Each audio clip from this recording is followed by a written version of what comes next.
Namaste students. So last class we studied about flow of execution in a function call, and then we studied about how to pass the values from one function to another, and function definition also we studied, arguments and parameters also we studied it. So what do you mean by arguments and parameters? The variables defined in function header, the variables defined under function header and which receives the values from the function call, it is called as arguments. The variables defined under function call, it is called as parameter. Okay, these are about arguments and parameters. And so last class we studied about this one, and next we studied about execution frame. So how to pass the values or how to execute the statements whenever you have a function in your program. So how to execute that particular function. Okay, so here unit 1 chapter 3 part 3 working with functions. This is the third part, and here it is given. So how to pass the values? As you can see that there are values being passed through function call and values being received, that is function definition. Whenever you are going to pass the values from the function call, and another one is to receive the values from the function definition, and there are two types of values here. Values received by the function definition, it is called as arguments. Just now once I explained all those things, and values being received as parameters. So you can say that arguments appear in function call statement and parameter appear in function header. Okay, these are about arguments and parameter. So function call that will send the arguments, and function definition that receives that particular arguments, and that will be stored in the parameter. Okay, we'll see the next point. Arguments in Python can be one of these value types. It may be literals, or we can say constants, or it may be variables or expressions. Say, but the parameters in Python have to be some names, that is variables to hold incoming values. The alternative names for the arguments are here arguments. That means variables in function call, it is called as actual parameter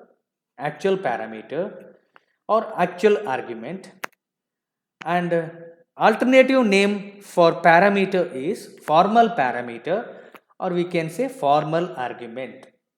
So variables defined in or using in function call is called as actual parameter. If it is using in function header or function definition, it is called as formal parameter. So either you can see the word combination of arguments and parameter, or you can use the combination actual parameter and formal parameter, or the combination of actual argument and formal arguments. So thing is, actual means that is in the function call, formal means that is in the function definition. Next, move on to the next slide. So that is passing parameter. So it's very important, so that we most of the time we can pass the values. See, now you learned that a function call must provide all the values as required by the function definition. For instance, if a function header has 3 parameters named in its header, then the function call should also pass 3 values. Other than this, Python also provides some other way of sending and matching arguments and parameters. See, so whenever you are passing one function to another, passing values from one function to another. If you are passing 3 variables or 3 arguments, there also we need 3 parameters to receive. Otherwise, it is abnormal, or we can say it's not proper method.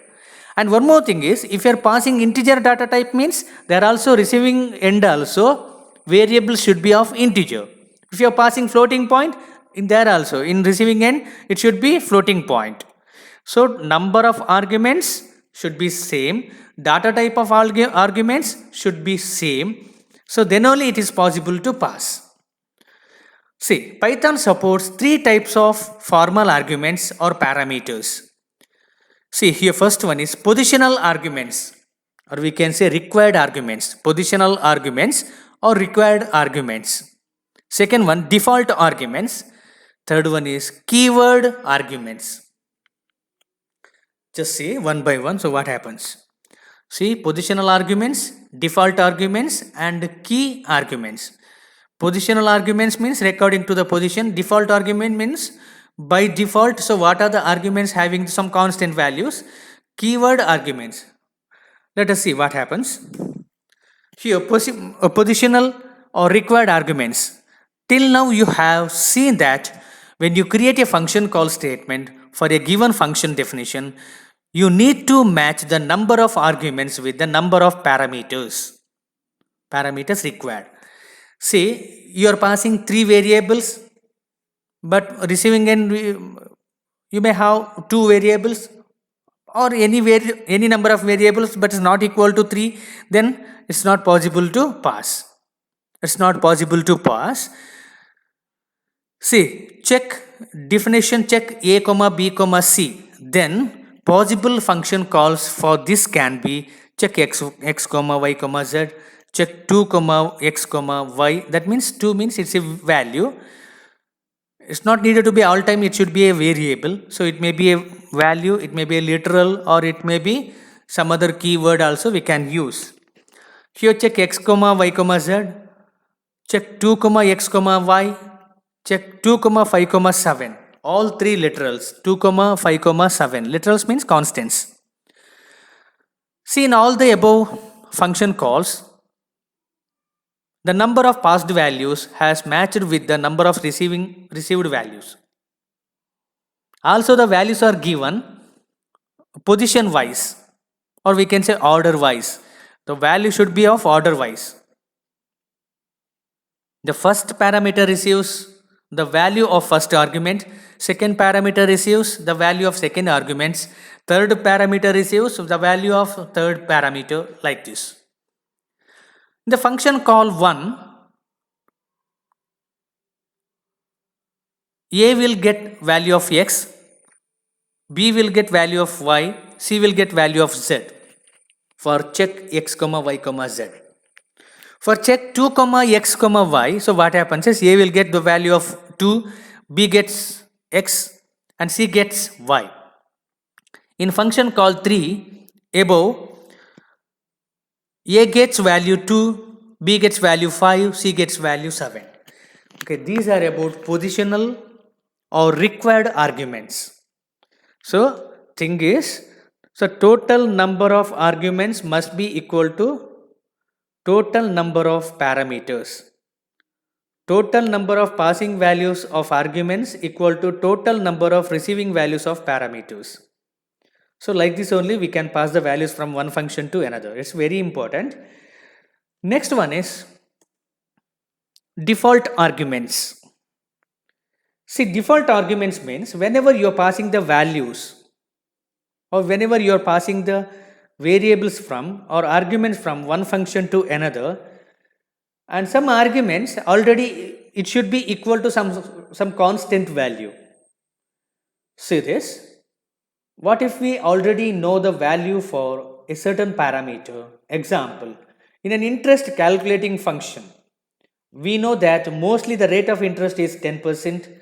Then there should be a provision to define this value as the default value. So 10%, that means we are using 10%, it is a default value. So no need to change the values. So directly we can treat it as a default value, or we can write it as like this: rate equal to 0.10 or rate equal to 10 divided by 100. Like this also we can follow. See, Python allows us to assign the default values to a function's parameters, which is useful in case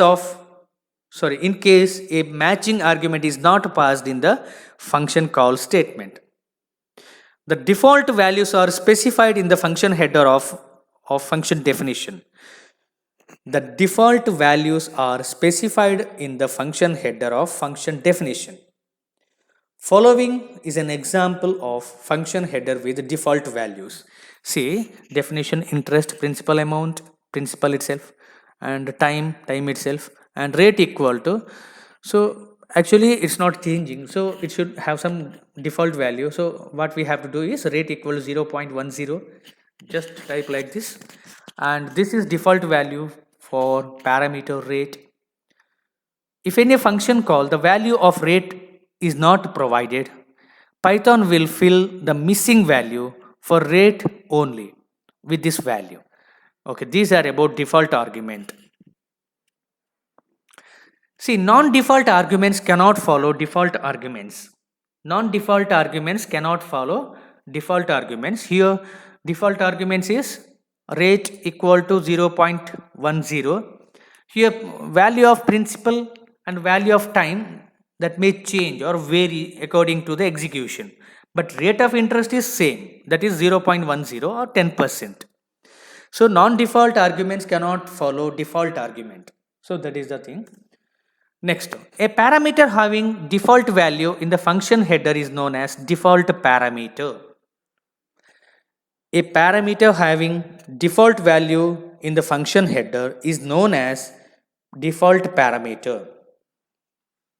See here, it's a function header, rate equal to 0.10. So it is treated as, or it is considered as default parameter. Default parameter. Next, move on to the next slide. So it is, the following are examples of function headers with the default values. DEF, interest, principal amount, time, and rate equal to 0.10. See, it is legal. It is legal because rate equal to 0.10. See, default interest, principal amount, time equal to 2 and rate. Illegal. Why? Because here default parameter before required parameter. Default parameter before required parameter. Next, DEF interest, principal amount equal to 200 and time equal to 2 and rate. It is illegal. Same reason. That means it is not treated as the default parameter. And next, DEF interest, principal amount, time equal to 2, rate of interest equal to 0.10. It is legal. Definition: interest, principal amount equal to 200, time equal to 2 and rate equal to 0.10. See, default arguments are useful in situations where some parameters always have the same value. Also, they provide greater flexibility to the programmers. Some advantages of default parameters are listed below. They can be used to add new parameters to the existing functions. They can be used to combine similar functions into one. Okay, these are about default arguments.